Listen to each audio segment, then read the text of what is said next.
On this week's Talk of the Town, we visit with Tremonton's new fire chief, Brady Hansen, as well as Chris Scothern. With Fire Prevention Week in October, find out how you can get a tour at the fire station. Gary Madsen and his son Max Madsen discuss their time in the real estate business and how they can help you live the American dream. As always, we have your sports highlights. Well, I started back in 2015 as a firefighter EMT. Kind of worked up, got my advanced EMT over the years, and then all my fire certs. Went back and did some additional certification to be part of the urban search and rescue team for the northern region in Utah. And then kind of got thrown into the interim chief position back the end of October last year. So been doing that until Brady came on board back in the first of this month. So one of our biggest challenges over the years has been staffing. I think with any fire department across the nation, staffing is kind of the number one issue. And so that was kind of the first thing that I thought about, is how are we going to continue our staffing, and what's that staffing model going to look like for the next coming years. And so that was kind of one of the first things I wanted to address, is making sure that we had adequate staffing, and then just making sure that we're able to respond to any type of emergency that the city has, right? That's our number one priority. So since 1937, it's been pretty much a volunteer organization. We did have, our guys have been paid for their calls, for the last several years. And then about 2.5, 3 years ago is when we went to full time. I believe it was back in 2021. And so, we've got, I think, probably close to 38 people on staff now on our roster. We just hired 3 new full-time captains about 2 months ago. So we've got, right now at the station, we've got 3 full-time guys staffed plus 1 additional part-time, for a total of 4 people. And that's 24/7, 365. It was an interesting transition, going from that part-time or volunteer to the full-time. But our call volumes really increased over the years. I mean, it just keeps getting more and more to where, our volunteers or our pay-per-call guys have been doing this for 30, 40 years. And so, they're starting to kind of fall down a little bit as far as what they can respond to. And so, it was much needed by the city, and we've got to ensure that the city's got coverage for any type of emergency. We went through several iterations of interviews for a fire chief, and it just didn't work out. We couldn't find what we needed, what the city needed, what the citizens of Tremonton needed. And so, with Brady coming on, I told the city council, I'm like, he was able to check off pretty much all the boxes that I was looking for in a new chief. And so we weren't able to find that before him. And so it never panned out. So that 2 or 3 months was extended up to about 10. So, but it's been good.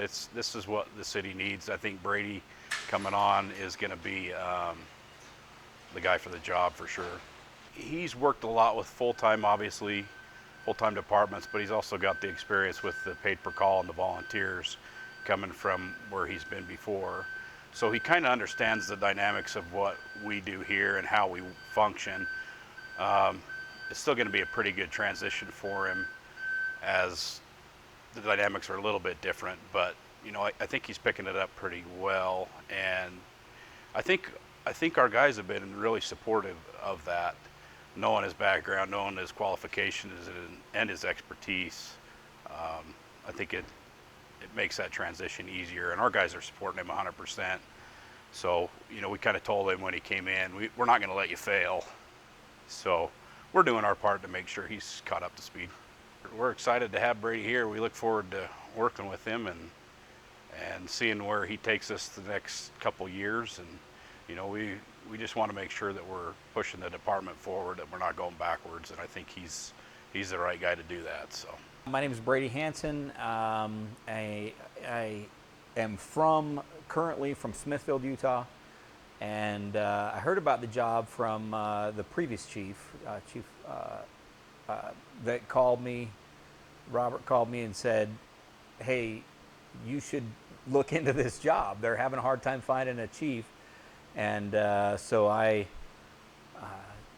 we had a good conversation, and he gave me some background on the job. I started to get pretty excited about it, and that led to a meeting with Chris as the acting chief and the mayor and the city manager, and that led to some more meetings, and here I am. I started in the fire service as a volunteer firefighter in 1992 with South Ogden Fire Department, so not terribly far from here. I worked that became a full-time position, and I worked up through the rank of engineer and captain at South Ogden Fire Department. I left there in 2002 and took the job that Robert now has, Chief Squaw, and worked as a battalion chief and then an assistant chief at Logan Fire Department for many years. Then I left there to become the fire chief of Jackson Hole Fire EMS in 2017, and was the chief in Jackson Hole for just over 5 years. At that point, my wife got pretty homesick to come back to Utah. We have kids and grandkids in Cache Valley, so we left Jackson Hole, came back to the Logan area, and that's where I was when Chief Lacroix reached out. One of the expectations of the fire chief in Tremonton is to live in this area, so we're excited to make a move to come from Smithfield over to here, and we're really excited. We want to be close to our family and all of our families in Cache Valley, and this works out perfect for us.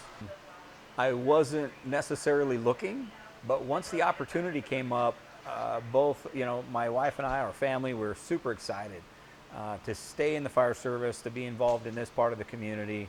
And I've been here just over about 2.5 weeks, and I'm really excited. I was really surprised how many of the firefighters I already knew from being involved in this, in the fire service. It's a small world, the fire service world, and so I knew a whole bunch of folks and had interacted with them, had trained with them prior, and so I was really excited to be part of the team. One of the things I would like the community to know as I get to know our new team is I'm impressed with the caliber of people that we have here. Really equal to any other fire department that you would expect. Just because we're a smaller town doesn't mean the caliber of our people is any different. We're every bit as good as bigger cities and bigger organizations, really high expectations. They're working hard. They hold themselves to a really high standard, which makes my job as the chief really, really easier. Well, first, it's just to become part of the fire family, right? To build relationships with all of our members. I'm the new person on the block, so to speak, so it's a chance for me to get to know them, get to know their families. And then the next thing I'm really excited about is just having recently learned that the trajectory of the department, the direction of the department has been on a really good really good direction. I like to say the compass heading is really going the right way. It's not necessarily driven by growth, but just by progress. More certifications, more training, higher expectations, and the team is just living up to that. And so my opportunity and my responsibility is to make sure we stay on that path. Whether the firefighters need support budgetarily, or whether they need support with policy or direction, just to help us continue to drive that professionalism, that high expectation to continue to progress. And because there's already a culture of progress here, it will be easy to help me transition us or continue us on that path. No, I'm really excited to be back in the fire service in Utah. I feel like the things that I accomplished in my prior fire department just helped train me and prepare me for an organization like Tremonton Fire. My name is Javier Munoz. I'm a firefighter AEMT for Tremonton City Fire. I've worked elsewhere on other fire departments, but yeah, recently when they went full-time 2 years ago, I joined them. On our website, you can request a tour. That's what we're working on right now. You're always more than welcome to contact the fire department through our social media, Facebook, or you can contact us directly on our phone number. And you can ask for a station tour. October is usually our busiest month because we'll have preschools, daycare, schools come over with Fire Prevention Month. But yeah, you're more than welcome to call us, and if we can get you in, we'll get you in.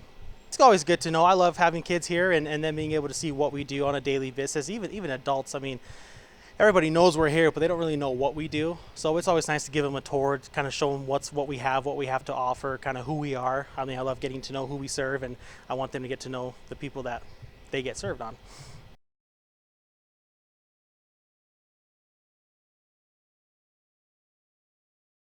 The Business Spotlight segment of Talk of the Town is made possible by supportive sponsors who allow Bear River Live to feature community stories and all the good that is happening every day in our county.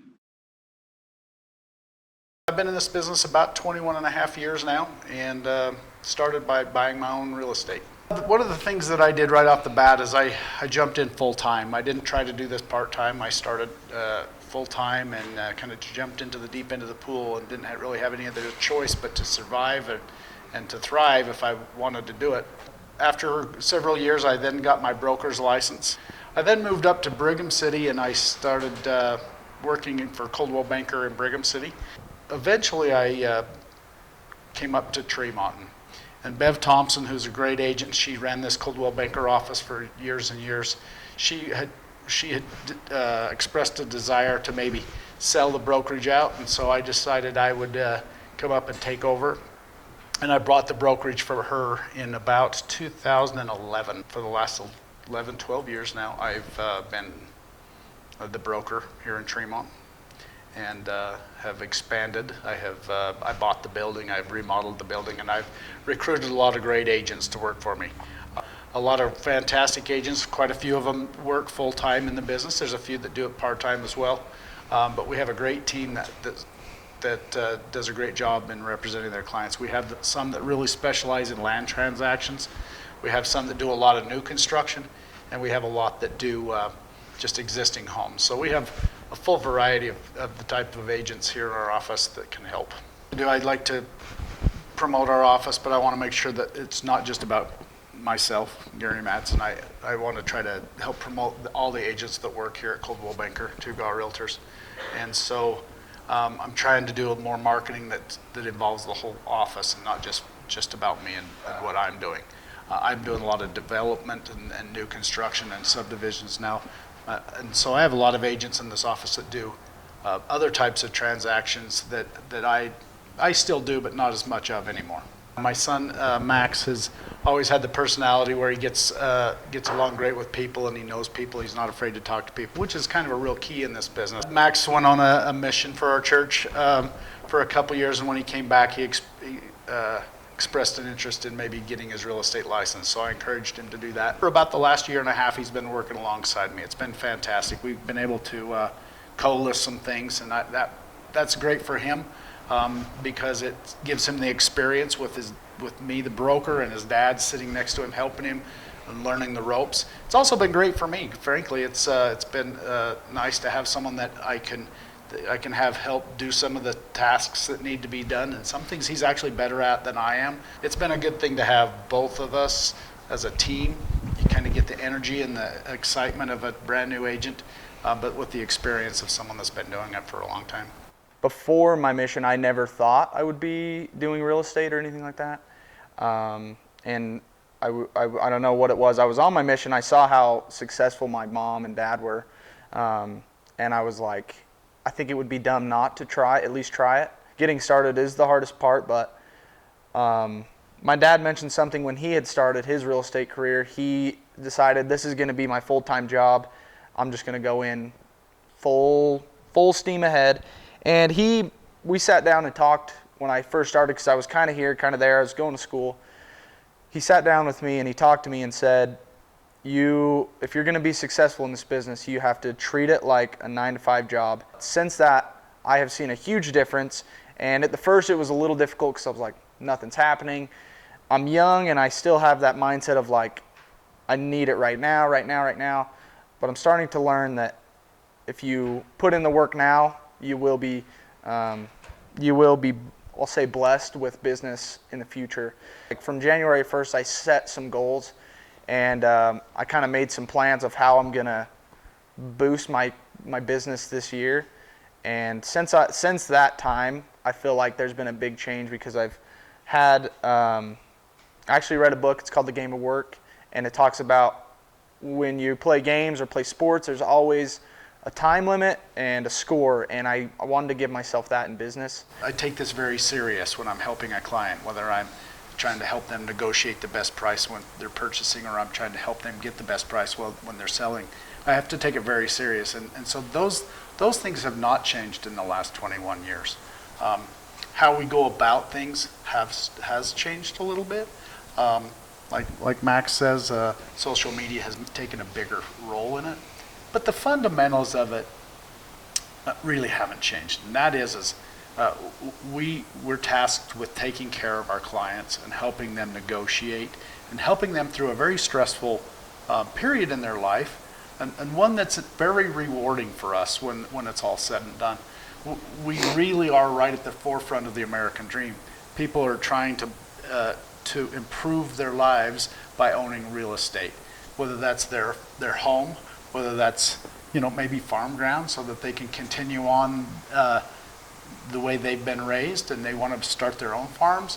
All that kind of stuff is part of the American dream, and so we're really at the forefront of that. And we take that very serious in that we're here to represent them and help them and get them the best deal. We're bound by a fiduciary duty to always look out for our clients' best interest, over and above our own, to keep confidentiality. All those sorts of things, those fiduciary duties, we take very serious as real estate agents. We used to be kind of the keeper of the information as realtors. In other words, if somebody wanted to know about a property, they'd have to call us and we'd get them the information about the property. And then we'd get them in to look at the property. That has certainly changed a lot. Now the consumer can get online and they can find all the houses that are for sale without ever calling us. They can get pictures of the home inside and out without ever calling us. And so that's changed a lot. The need for a good realtor has not changed. And because that was part of the gig in the early days, it's not part of the gig anymore. But what is still important is the professional knowledge of how to handle the contracts, disclosure laws, and helping you guide you through the negotiation process. That has really not changed, and that's still what's very important. Most of my career has been based on helping first-time home buyers. That's really still probably the most fun. Helping that young couple or single person get into their first home. Statistics show that home ownership is the fastest and most guaranteed way of building any wealth in this country. The difference between net worth of a renter compared to a homeowner is drastically different. And so I see the benefits of home ownership, and I still love that. That's still my very favorite part. When I'm doing subdivisions, currently doing a subdivision in Garland, and I've kind of tried to base that around being for first-time home buyers, because I feel like we need that inventory here. There's still plenty of properties that are very expensive, but we need some stuff that's affordable for young families, and I think that's the most fun part of it. My favorite part of real estate so far, well, there's two things. Working with my dad has really been awesome. I feel like I have not a free mentor. I guess he's kind of free, but I feel like I have a professional I can look at and see that's what I need to do. And the best part is that my dad and I are best friends, and so it's like working with your best friend every day, but you also have a good professional that you can follow and learn from and crack jokes with all day. The second best thing, well, I guess it's the first two, is same with Gary here. I've kind of specialized myself as a first-time home buyer just because that's my age range, and a lot of my friends and people I know are my age and don't own a home yet. And I have helped, I think 2 or 3 or 4, I don't know how many, people buy their first home. And like he said, the most exciting part is you can see, like when you walk into a home, and you can feel it too. You can see them putting their life in each room as they go through it. And then when they finally realize this is the one we want, we're going to make an offer, and then we go through the whole process, and they worry, and first-time home buyers worry about every little thing, and I love it because they all ask the same questions, and so I've kind of realized and learned what they're going to ask and how to answer it. But when they finally do get into that home, it's awesome, because I remember when I bought our house, our first house, and it was like so fun looking for them, and then we found it, and it's like, okay, and then we signed.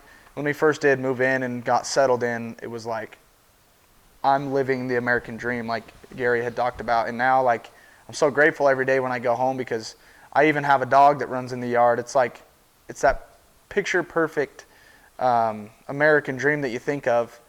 I live that not because of anything I've done, but it's because of the home we live in. It's like a place where we can build together and grow together. And I love to help people get to that point, because I live it and I love it so much. So I would also say, you know, it's a very stressful time when someone's purchasing, especially their first home, like Max mentioned.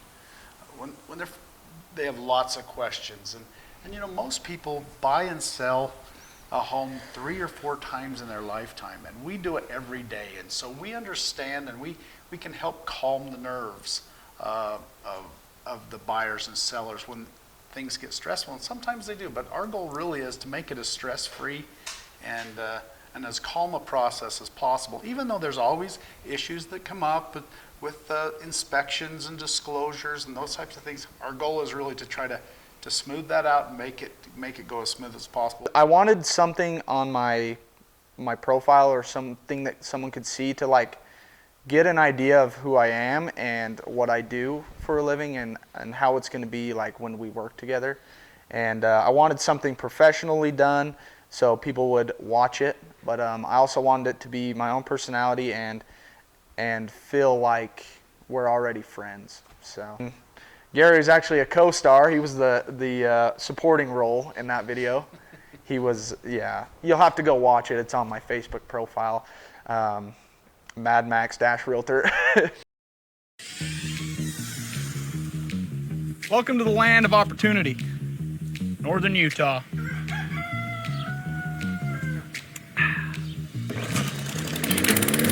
Here, the American dream is not just a concept, it's a reality. Come on. Good boy. Hi, I'm Max. Growing up, I was fascinated with the idea of the American dream. Now I've made it my career helping others find their perfect home. Whether you're a first-time home buyer or a seasoned investor, I'll work tirelessly to help you find the perfect property.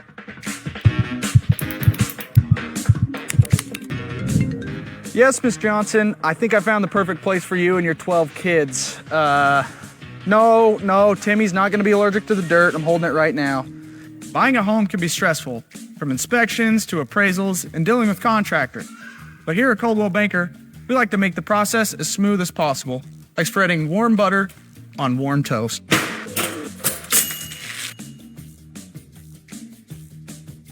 What the f?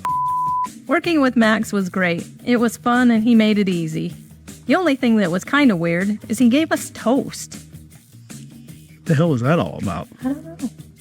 Listen, I may be somewhat of a rookie in this game, but don't let that fool you. I have an army of seasoned realtors behind me who've been selling houses since shag carpet and avocado green appliances. What are you waiting for? Come live the American dream with us. Cowboy, come on.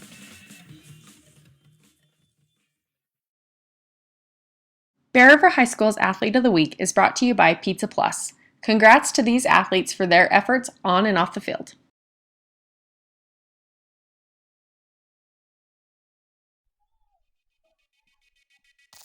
Nichols in with a steal here for the Lady Bears. Down the line. Back over to the middle and denied this time here with the Lady Bears defense.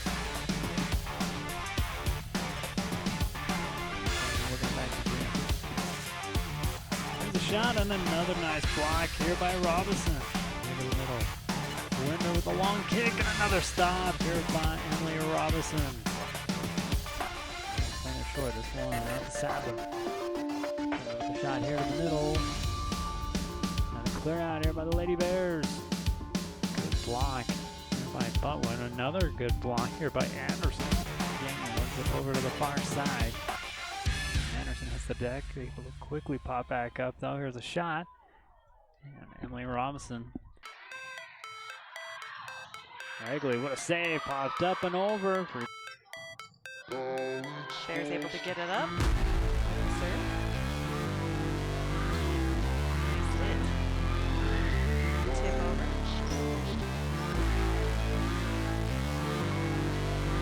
Tight to the net.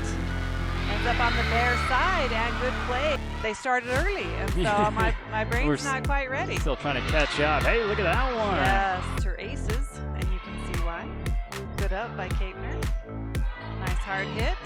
Coming across court. Tight to the net. Good net play by the Bears. Back row hit coming, and definitely in the court. Free ball coming from the flank. Nice up. Pushes it to the outside. Nice hard hit off the blockers. Good coverage. Journey with the pass. And nice hard hit. Gazelle with the serve. And the ace. Avery's a senior. Another good serve. Again, another ace in the book serve. Back row hit coming from Kapner. She's able to get that in. And score. Tight to the net. Ends up on the ridge side. Off that hit coming from her foot. Tight one over to Gazelle. She makes a great adjustment on her approach and is able to make. Ooh. And another ace for Gazelle. Anderson tips the net. Oh, nice play. Gazelle was another quick to the middle. Great job by Christensen. Fishline keeps it alive. They go to the outside, and this one goes too long. Bears able to get that up. Off the blockers and out of bounds. At the bottom. Doesn't even look Egan's way. Throws it short. Now it's picked off.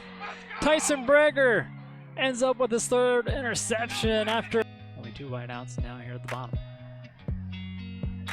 Taking the pass. Should have let it go as the Bears wrap him up here for the sack. 2-yard loss. Cutler and Wilson in the backfield. Wilson looking to throw. He's going to step back up. Throws the ball in. Picked off. Another new core steal. Caleb Korth. New core steal. Here comes a blitz. And there's Marvel. Breaks free. And there's going to be the touchdown to take the lead here for Bear River. Here comes a blitz. And there's Marvel. Breaks free. And there's going to be the touchdown.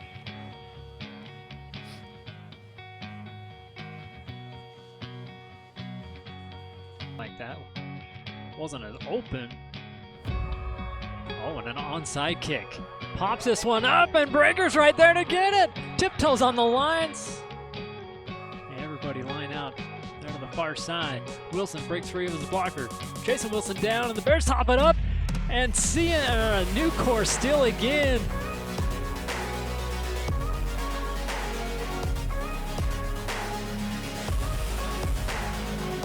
And a 46-yarder. Kick is up. And did it go through? Oh my gosh! Big the throw, he's wide open. Telemarble making a move. 50-yard line. Ball at the 13 is a fake the handoff. Wilson trying to run outside. Again, and fake the handoff. Wilson gonna roll out here to his right. He's gonna throw the long ball down, and that's Marvel in motion. And up middle, Jones with a head of steam gets a Frank Skidoo first down as he crosses. Olsen all day to throw. Here's the throw to the sideline. All right, Coach, obviously not the outcome you wanted. turnovers was one of the keys to the game, and you guys had about 5 or 6. Tell me a little bit about that. Yeah, that's going to lose you the game every single time. But Green Canyon has a great defense, and they create those turnovers. But at the end of the day, we got to be a more well-rounded team. We got to be able to run the football. And we were pushed back into taking shots, which we are good at usually. But Green Canyon did a good job of staying back and keeping everything in front. So we just got to go back to what we're good at, and we got a lot of corrections to make. So we'll get them done.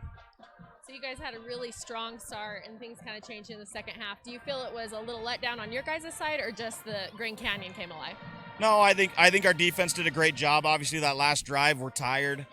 They played a great game for the most part. They created turnovers, but our offense has to step up, and we got to move the ball. We can't be going 3 and out. We can't be turning the ball over, and like I said, that's going to lose you the ball game. So.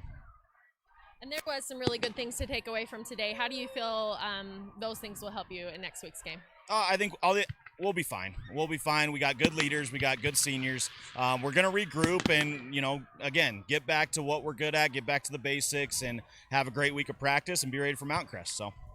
And what do you feel we can expect against the Mustangs? They're a hard-nosed football team. They're going to be ready to go, and they're a playoff caliber team, and that's where we want to be as well. So I expect a hard-fought game, and it's senior night, so it's going to be a lot of emotion, and hopefully we can show up and get back on track. So. Thank you, Coach. Talk of the Town this October will be filled with pumpkins, leaves, and spooky things. Tune in for these weekly episodes, and if you ever miss one, you can catch it on our YouTube channel.